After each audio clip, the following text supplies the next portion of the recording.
আপনার দলের নামটা অনেক বড় হতে পারে, দলের সাথে 3-4টা শিরোপাও থাকতে পারে, বিশ্বকাপে শিরোপার কথা আমি বলছি। কিন্তু শেষ পর্যন্ত ওই যে শব্দটা উচ্চারণ করলাম, দল, টিম, দল যদি দল হয়ে পারফর্ম করতে না পারে তাহলে পরিণতি ভয়ঙ্কর হতে পারে। গত রাতে আমরা দেখেছি জার্মানির বিদায়। কেউ এক্সপেক্ট করেছিল যে প্যারাগুয়ের বিপক্ষে পরাজিত হবে জার্মানি, জার্মানি রাউন্ড অফ 32 থেকে প্রগ্রেস করতে পারবে না, কেউ বিশ্বাস করে নাই। এবং ওই যে সুপার কম্পিউটার নিয়ে আমরা আলোচনা করি না, সেখানটা আসলে জার্মানরাই জয় পাবে। এবং এমন একটা সিচুয়েশন, সেই জার্মানরা হারলো যেখানটায় তাদের নার্ভাস স্ট্রেংথটা সবচেয়ে বেশি থাকে, সেই পেনাল্টি শুট আউটে, সেখানটায় তারা হারবে, সবার ভাবনার বাইরে ছিল। নেদারল্যান্ডসের যে ম্যাচটা হয়েছে, যেই ম্যাচে লিড ছিল নেদারল্যান্ডসের, 90 মিনিট পর্যন্ত সেই নেদারল্যান্ডস লিড ধরে রেখেছিল। 91তম মিনিটে যেই 5-6 মিনিট ইনজুরি টাইম অ্যাড হয়, সেখানটায় গিয়ে মরক্কো সমতাসূচক গোলটি করে। তার আগ পর্যন্ত কখনো মনে হয় নাই যে এই ম্যাচে নেদারল্যান্ডস হারতে যাচ্ছে, কারণ 70+ মিনিটে যে গোল হয়েছিল এবং যেই গোলের লিড 90 মিনিট পর্যন্ত ছিল, লাস্ট মোমেন্টে তারা গোল রিসিভ করবে অ্যান্ড মরক্কো ফাইনালি এই ম্যাচকে নিয়ে যাবে এক্সট্রা টাইমে, দেন পেনাল্টি শুট আউটে, অ্যান্ড দেন তারা রাউন্ড অফ 16-এ চলে যাবে, এটাও এক্সপেকটেশনস এর বাইরে ছিল।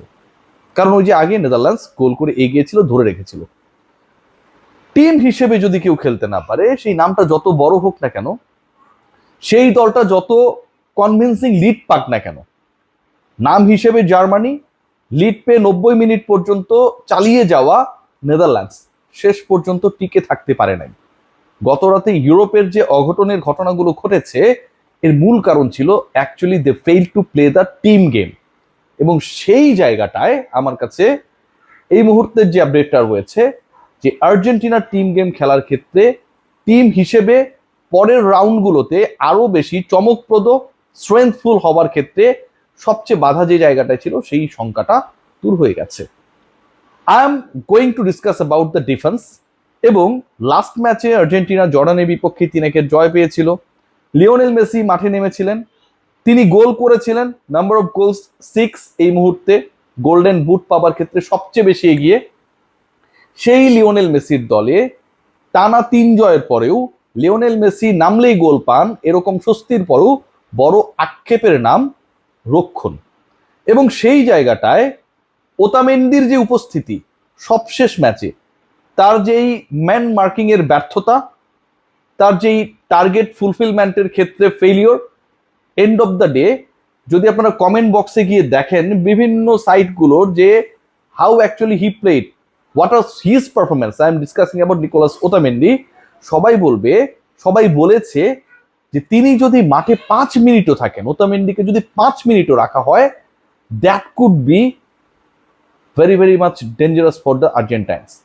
নিকোলাস ওতামেন্ডির উপস্থিতি যদি মাঠে 5 মিনিটসও থাকে আর্জেন্টিনাকে ডুবানোর জন্য এন্ড তাদেরকে এখান থেকে একদম ঘাট ধাক্কা দিয়ে বের করে দেওয়ার জন্য, দ্যাট ইজ ইনাফ।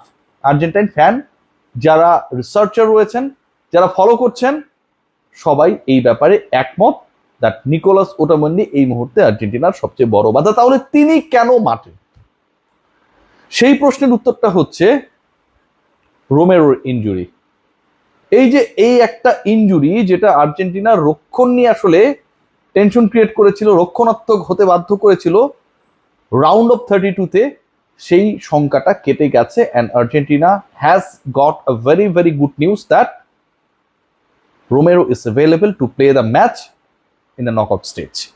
সো ওই যে টিম হিসেবে যে আলোচনাটা আমি শুরুতে করলাম, যে Morocco they played as a team, এবং সেই টিম গেমটাই আলটিমেটলি তাদেরকে শেষ পর্যন্ত রাউন্ড অফ 16-এ নিয়ে গেছে।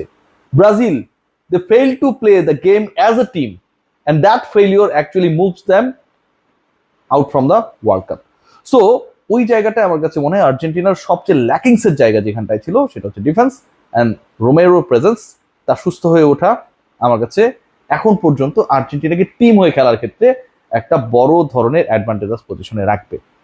আর্জেন্টিনা নিয়ে অনেক আলোচনা হচ্ছে এবং এখানটা বিখ্যাত একটা নাম উঠে এসেছে, এর নামটা আমার মনে থাকে না, তিনি যদি জেনে যান আমারও অভিশাপ দিতে পারেন। তিনি যে ঘানার বিখ্যাত ওঝা কোয়াকু বনসাম, হি প্রেডিক্ট অ্যাবাউট ইংল্যান্ড অ্যান্ড হ্যারিকেইন। আলোচনাটা আসলে শুরু হয়েছিল সেখান থেকে, হ্যারিকেইনের ব্যাপারে, ঘানার সাথে যেই ম্যাচ ছিল, তিনি বলেছেন যে তিনি হ্যারিকেনকে এমনভাবে বশ করে রাখবেন যেন হ্যারিকেন ডেঞ্জারাস হতে না পারে।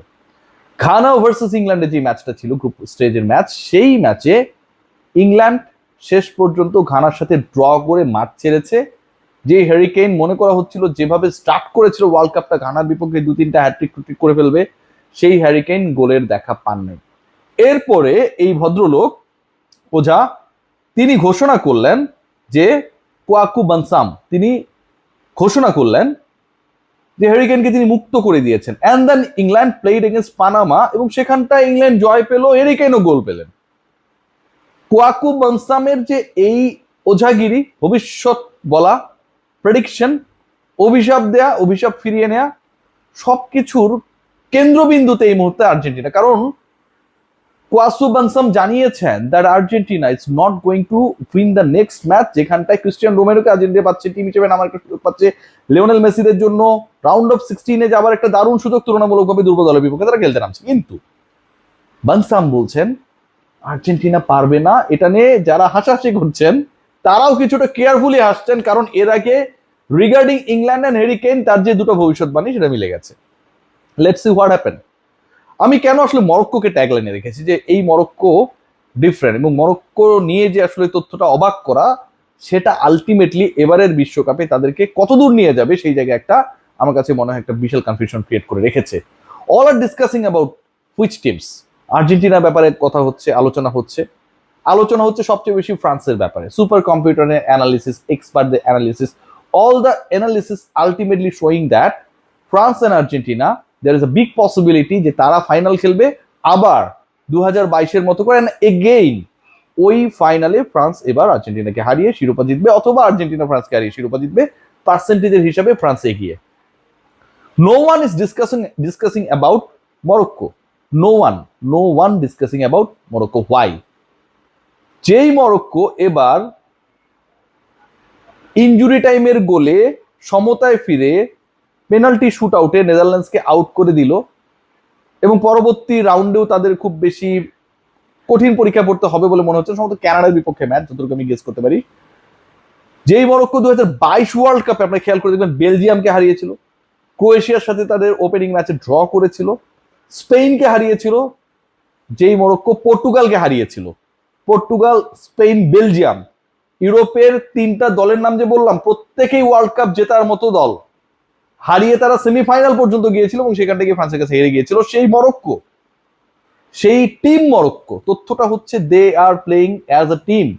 বিগ স্টার কেউ নেই, Lionel Messi, Cristiano Ronaldo, Neymar, Vini Junior, Kylian Mbappe, no one like them.